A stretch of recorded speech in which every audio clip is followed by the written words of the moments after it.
Rather than giving weightage to what the world is saying, you give weightage to what God is saying. He is the one who has sent you here. Try and become good in God's eyes. The people of the world will always put some kind of label on you. Just like the children in the school, they put a label on their teachers, We all used to do in little children in our naughtiness. Or you put labels on your classmates. One little boy, he was a nerd. He had very sharp brain for the STEM subjects, but he was socially obtuse. And so he was the butt of the jokes of his classmates. One day, he was at the middle of the class on his chair, and the student behind wrote a piece of "I am stupid" and stuck it on his back. So he did not know what had been stuck, but the others were seeing and having a hearty time at his expense. The teacher wrote a problem on the board and said, "Who can answer this?" The whole class was quiet. And this boy finally lifted his head. The teacher called him up. "Come, answer it on the board." As he started walking, now everybody got to see the label on his back, "I am stupid." And they all had a gala time. So he started answering, and the teacher was looking at what he was writing and applauded him, and then he turned around to go back to his chair, and that was when the teacher saw the label as well, "I am stupid." So the teacher then addressed the students and said, none of you were able to answer the question except him. But why did he succeed? Because he was unaware of the label that you had put on him. And if he had paid importance to what all of you were saying, he would never have succeeded. Likewise, the world may say so many things. Is it of any importance? Edward Jenner, he is credited with being the inventor of the vaccine. And in the year 1796, he succeeded in inventing it. He was working on a rumor that he had heard in the village amongst the cow maids. They used to say that if somebody catches cow pox, which was a less virulent disease, that person subsequently would become immune to smallpox, which in those days was a killer. So he utilized that belief, and he took pus from a cow's swelling, the cow pox, and he injected it in a 12-year-old boy called James Phipps, and then displayed that James Phipps was now immune to smallpox. So he wrote out a paper and submitted to the Royal Society of London. His paper was rejected because they said his views were too revolutionary and needed more data for substantiation. He subsequently did the experiment on many others, including his own 3-year-old child. And now the proof was irrefutable. He rewrote his paper and submitted the very next year, 1797. And the Royal Society did accept grudgingly, but the public refused. As somebody says, if you are a little ahead of your times, people will call you a visionary. But if you are very ahead of your times, you will become a martyr. They will kill you for such what they perceive as divergent views.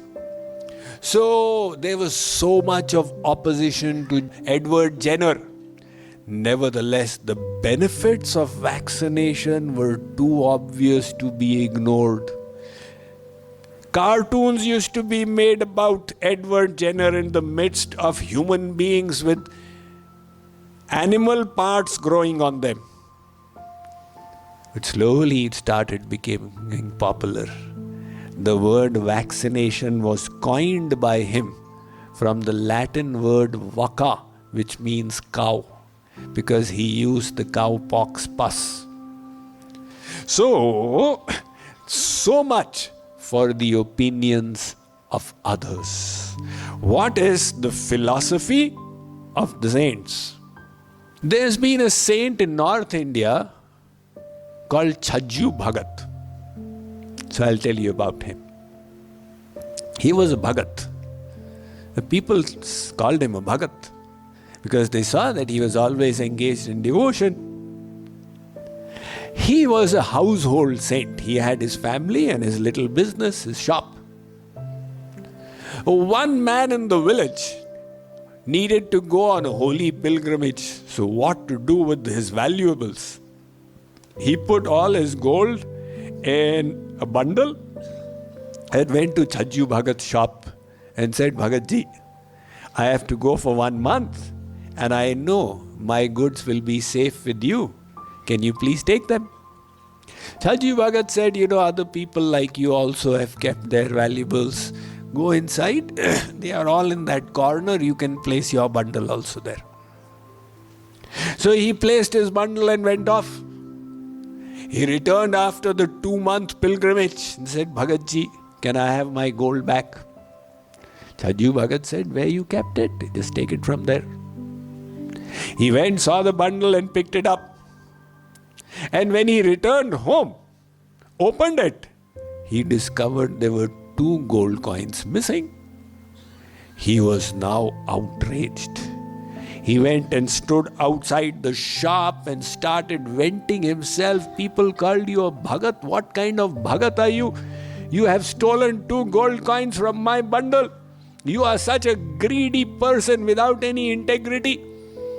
At that time, all the people in the street, they also joined in the chorus.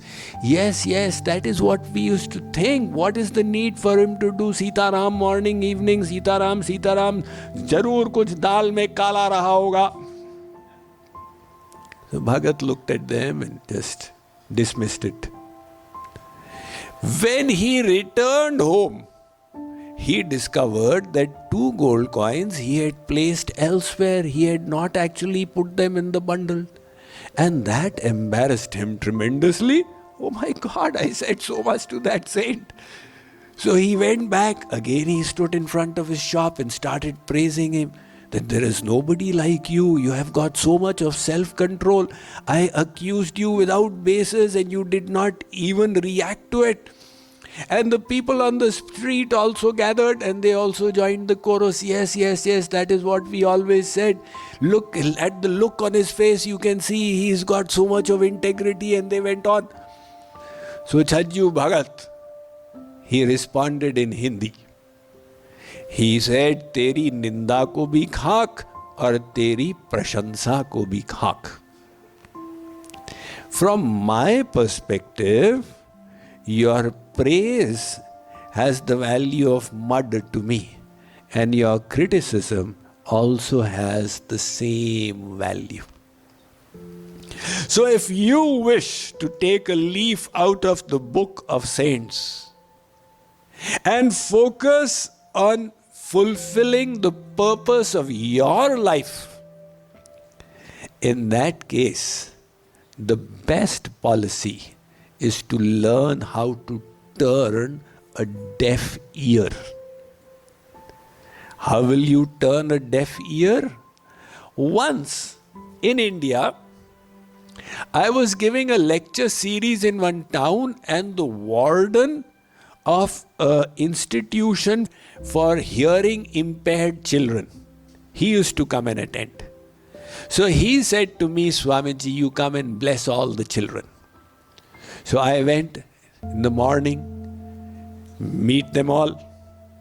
Now, in one partition, it was like an enclosure, cage kind. There were two boys. And one of the boys was gesticulating crazily. And the other boy had his back to the first boy. Now they were hearing impaired, so they could neither speak nor could they hear. They used to speak through sign language. So he wanted to say something and he was gesticulating, and the other boy was not even looking at him. He was looking the other way and having a gala time. I asked the warden what is going on here. The warden asked through sign language to the second boy that why are you so happy and why is the other boy so sad? The second boy indicated through sign language that he wants to insult me. But I am refusing to look at him. Now for them to communicate, the other guy has to look, right? Otherwise how will he communicate? I am refusing to look at him. So it is all getting brushed off. And that is why we have now arrived at the 8th golden rule, which is don't care for the opinions of others. Run your own race. Don't try to be called good. Try to become good. Give not importance to what the world says, or your heart will remain worldly. Give importance to what God says, and then your heart will get purified.